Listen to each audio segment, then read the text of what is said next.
What's up, dudes? Welcome back. We're back, guys. Thanks for checking out the channel again. Lapper Flips on Instagram, LAPP3R30_flips. Make sure you like this video and leave a comment below after the video. Let me know what you think of it, if you like this stuff or this type of a video or not, or just say hi or whatever. I mean, I respond to all my comments, and I love having the chats, so I appreciate all you guys who sent comments. It means a lot to me. But something that I mentioned last show is buying multiple cards, and I think it's a good idea. And when I say multiple cards, I mean like young guns, like cards that are easy to come by. Obviously you can't buy multiple 101 Luka patches, or you know, out of 25 Sidney Crosby patch autos. That's not what I'm talking about. What I'm talking about is more of the stuff, the young guns and your future watch autos. It's going to generally work a lot better with those cards because there's just volume of them, right? They're always moving. There's piles of them out there. There's not going to be a shortage. I mean, not in the near term, obviously. Older cards are a little bit harder to come by, but anyways, I think it's better to buy multiple cards. And let's take a look at a little strategy. Hopefully you get something from it, and let's look.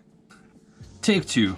I did this whole thing, guys, and I wasn't even recording the screen. I recorded like the first 2 minutes somehow and it didn't work. But that's okay. We'll call it a rehearsal. Let's get to it. I just want to clarify what I mean by buying multiple cards. So let's assume at the start of the year we're hopefully not in Ottawa. I mean, we could be an Ottawa fan, but hopefully, you know, you've done some research and taken a look at these guys, and we decide that we want to buy, you know, some Drake Batherson. What I mean by buying multiple cards is by buying multiple Drake Bathersons and having multiple exit points. Multiple exit points meaning multiple times we can sell it. We're not all going to have multiple Alexander Ovechkin PSA 10s that we can sell at different points. But for when you're doing prospecting like this, you know, they're typically relatively inexpensive. So, you know, most people can afford a few of them. And I also think you should make that investment in yourself. And if you've done the research, then, you know, commit to the player, buy a few of them. And I just think the strategy becomes a lot easier. It gives you a lot more options of what to do with those cards, again, versus having the one card and having to decide when to sell it. If we take a look at Drake Batherson here, so he's our guinea pig, he's our horse. So let's take a look at some concepts that I'm sure you've seen a lot of times, and you know, whether you're investing in hockey cards or equities or, you know, anything, you always want to be buying at the bottom. So we want to be buying at these points here. And then we want to be selling at these high points here, but it's not always possible. So, you know, how do we go about navigating this? So first of all, the reason that I picked this card is because it goes up. If this card, if Drake Batherson didn't turn out this year, he's 22, so he's having a good year. He has some 2 years prior, some games in the NHL, but he's breaking out this year, and we'll see what the future holds. But if Drake Batherson didn't pan out this year, we would just be holding Drake Batherson cards. But I want to talk quickly first about how we buy the cards. So there's a couple ways to buy them. So we can go on eBay and try and find 2, 3, 4, you know, 5 and grab all those at once. We can buy them cheap really early on. Maybe we bought them in the off season and we picked up 5 because at that time they were probably about, you know, I bet you could get them for under $1 on COMC, probably, you know, under $2 for sure. Anyways, but you know, you can go ahead and do that. And the other way that you can do it is you can dollar average. So that is simply buying at regular intervals. So we'll say, okay, we're going to buy a Drake Batherson. We're going to buy one this week. We'll buy one next week. We'll buy one the week after. Hopefully this is in the preseason because that's when the cards are the most inexpensive. Leading to my point number 4 here, off-season buying time. So again, like I just said, look to buy these cards in the off-season. You know, this is a 2018 Drake Batherson, so it was out there. It's not a situation where the young gun hasn't come out. You're just going to have to look at those and analyze those differently in terms of the price and where you see the card going. I have my own ideas on that, on the ones that are coming out and players I want to get, and we'll get there when we get there, but yes. So let's look at how not to buy. So don't chase returns. I talked last video about Austin Matthews and Mitch Marner. You know, the opportunity is missed for the most part. A lot of the upside is lost. You know, if that card, I think the Austin Matthews is around $1,600 that it hit at a high. Maybe it's around $1,300 now, somewhere right around there. Anyways, how much upside is left in Austin Matthews? I mean, he's not going to close on Connor. Connor, I believe, is about double that, but that's lost. Now, you can make an argument that Austin Matthews in a playoff run could do really well, and if the Leafs were to make it far into the playoffs, then, you know, that's sort of a catalyst for purchasing it and could be a wise purchase. I don't disagree with that at all. That's a decision you have to make. What I'm saying is just in general, I don't think there's enough upside left right now at this point where the card is for me to tie up that much capital in it. And if they get knocked out in the first round, you know, hopefully you'd have a few days after they're out and I could, you know, make $1 or just lose $1 or however it works out. But anyways, don't chase those returns. Look for guys that you believe in, that you think, you know, can do the things that it takes to drive that hockey card price, because that's why we buy them. Again, just a disclaimer to PC holders out there, this does not apply to you. You don't have to sell your cards. You can do what you like with them, but these are people who, I'm speaking to people who obviously buy these cards at the start of the year and want to make some money off of them, and just an idea of how I would go about it and how I am going about it with multiple cards. So we're going to take an example here. Let's say that we purchased 5 of these cards at $6 average sale. So we spent $30 total cost on the cards, and we got those however we got those. Maybe we bought them on ComC or we bought them on eBay over some period of time, but anyways, that's what we have is 5 cards at $6. So we've spent $30 on Drake Batherson. Next thing you want to look at, I just put these in here to show some arbitrary points. So if it goes up to $8 because we bought it at $6, that's a 33% rate of return. The $18 is 300%, $30 is 500%, $40 is 650, $45 is 750. So these are sort of points where I would like to see the card move up to. There's obviously some points in between where you could sell, but I just wanted to give those as a general outline. Now here is what we did in the year.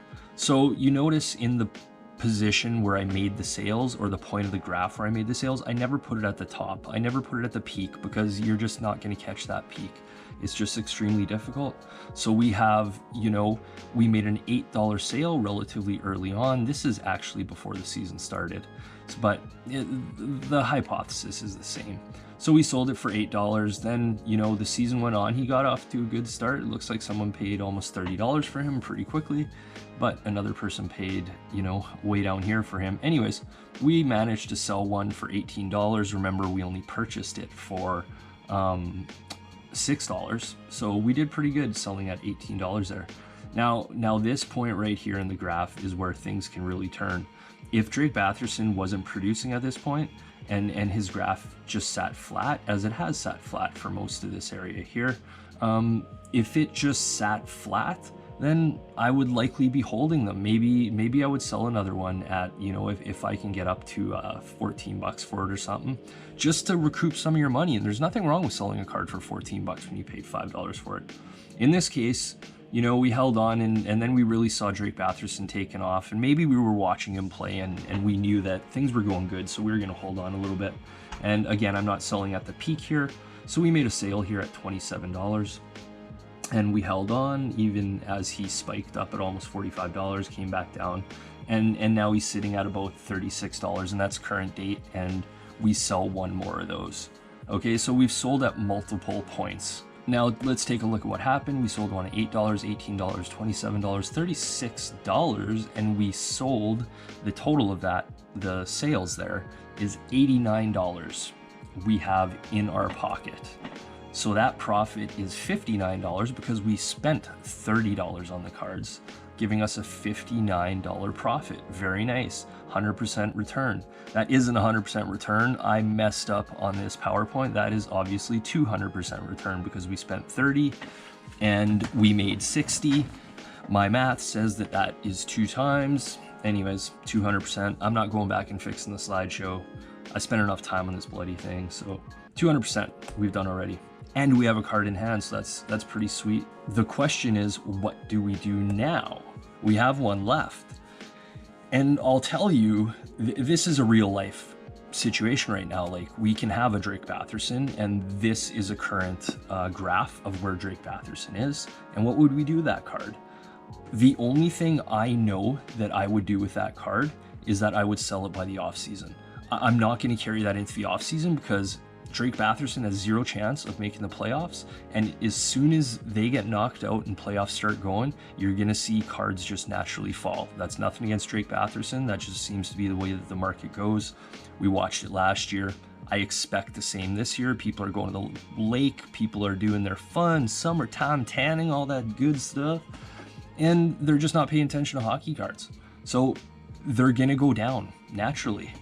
And so that's when I would look to purchase cards. But anyways, I would sell this card by the off season. That's all I know. I would be perfectly comfortable selling him right now at $36. Having said that, we're only halfway through the season. I would probably give him another couple weeks, you know, through mid-April and see how he does. And maybe you can make a few more bucks. And if I saw him not performing, then I would just look to sell that card. And we would make a very nice return on Drake Batherson for the year 2021 hockey season. And then if I really like Drake Batherson, I'll buy him back in the offseason. So what is the lesson? You know, Sasha T said it in one of his videos, and it's super obvious, and I think about it all the time now. Sometimes you just need to hear things for it to really, you know, sort of sink in. I said it last video, you haven't made any money. It's irrelevant what a card is worth until you sell it, until you have that cash in your hand, right? So if you're buying these things to invest in and hoping that that asset grows, in equities, we call it, you know, taking some profit. There's nothing wrong with taking some money off the table. If you bought Drake Batherson and he goes from $5 to $25, you don't want to get greedy. That's when you get hurt.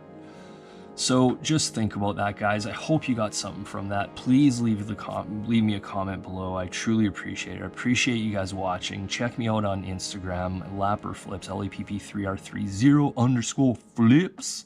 And we will see you next time.